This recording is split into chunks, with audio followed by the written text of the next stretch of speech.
Hello and welcome back to the channel. This is your super quick and easy guide to cleaning your bike and getting it prepped for winter. So let's get on with it and cue the intro.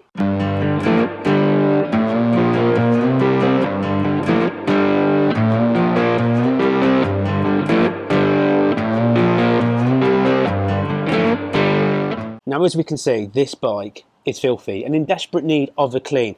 So the first thing we're going to do to prep this bike for winter is give it a good deep clean. Stage one is to get the pressure washer out, give it a rinse off. Obviously mind around your bearings and things like that, but the majority of the bike, give it a pressure wash off, get rid of all the thick dirt, and then we'll move on to stage two.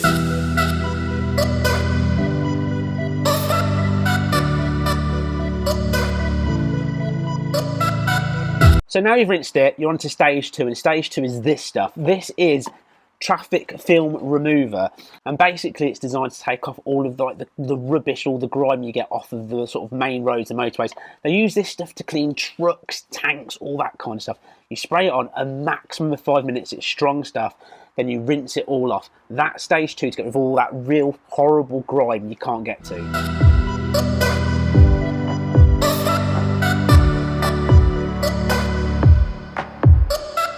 So 5 minutes has passed with that stuff soaking in, and you can really see the difference straight away. But you now need to rinse it off really, really well to give you like a good soaking, rinse it off, and then we'll go into stage three.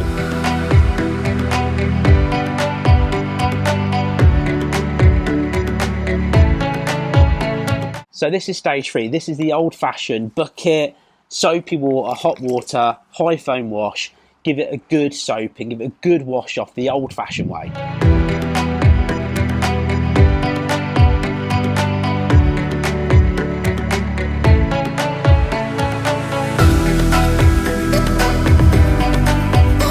Now, what do you do after you've soaped it? Of course, give it a good rinse. Okay, now with all that hard work done, she's clean. You're thinking she looks really good, but this is an important stage. The next point is to dry it as much as possible. Get the old-fashioned leather cloth out, or obviously get your blower out. Give it a good dry as you can. Let it run for a few minutes. Get it as bone dry as possible, because the next stage after this is adding on the secret winter layer that's going to help protect your bike during all of this rubbish time of year, the snow, the salt, the ice. But we need to get it dry first.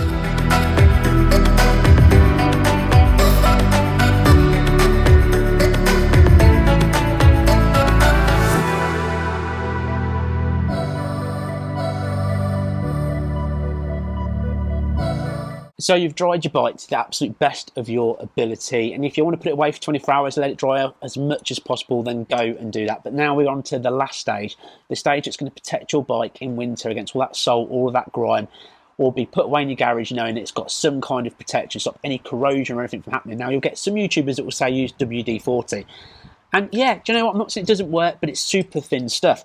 The stuff you really, really want to use, forget WD-40, is this stuff just here. This is ACF50. ACF50 is like a big, thick gloop. And what you do is you pour this big, thick gloop into this bottle. And you can buy this as a kit. One thing I tell you about this bottle is it still sprays quite thick, but you put it into really warm hot water and you leave it to get up to a little bit of temperature, and because it's hot it will thin it down. And why it's about running your bike is it means the engine and stuff's going to be hot as well. You've dried it off, and that means that when you apply it, it's going to be quite thin, and then it will thicken up once it goes cold again back into that goop. And I can tell you now, it does not wash off after a couple of washes or anything like that. Most people apply this twice a year. As you can see, it is designed for helicopters, planes. It's the stuff that they put on them to stop any corrosion, protection, to make sure that that plane, that aircraft that's thousands and thousands of feet in the air, is safe. This stuff is amazing. So anyway, you heat it up, you get it to the right temperature, and then you spray it on the bike. Now, be generous with this stuff when you do spray on the bike, but avoid big time, avoid getting it on tyres, anywhere your feet goes, your hand go, any of the grips, any of that stuff. Literally spray this around the engine, everywhere other than places you touch or rubber, brakes or anything like that, but everywhere else. Spray it in, be generous with it. Now there's two ways of applying it: spray it on, or spray it into a nice little cloth like this and then rub it on all those different places.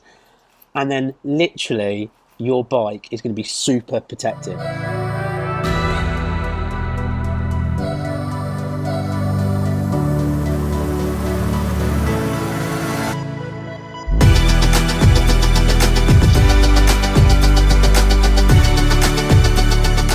Well, there you go. You are now cleaned and protected. And if you put this way in your garage and you don't want to ride over winter, even when it gets those horrible minus temperatures and the condensation stuff goes all over your bike, you know you've put some protection on it, and it will be good for when you walk in there next year.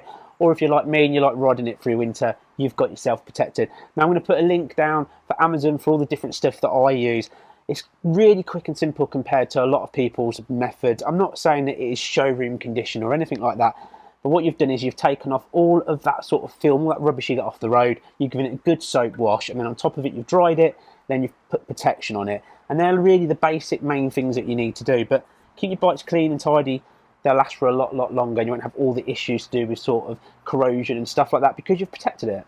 Anyway, if you enjoyed this video, as always, please don't forget to subscribe, and I will see you on the next Bonkers Adventure, where we'll take this somewhere a little bit more fun again. See you next time. Bye-bye for now.